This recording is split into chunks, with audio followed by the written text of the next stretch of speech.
¿Cómo añadir docentes socios a un proyecto? Este tutorial muestra paso a paso cómo añadir docentes socios a un proyecto.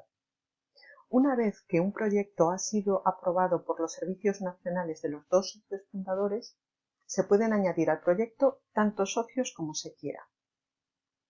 Lo que sí hay que tener en cuenta es que solamente los socios fundadores y los socios con perfil administrador pueden invitar a otros socios al proyecto.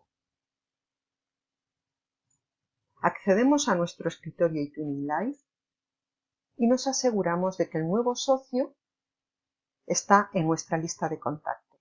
Para eso hacemos clic en la pestaña Persona, vamos a Mis contactos y comprobamos que esa persona está entre ellos.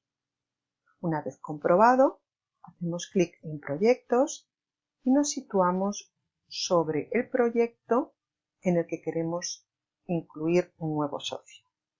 En el menú que aparece en la parte inferior, hacemos clic en Añadir socios nuevos. Seleccionamos el contacto que queremos añadir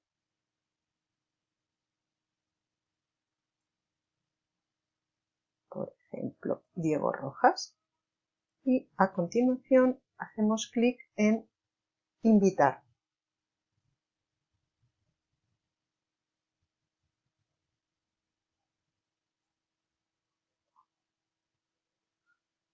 Nos aparece un mensaje donde nos dicen que se ha enviado la invitación para participar en el proyecto al contacto seleccionado.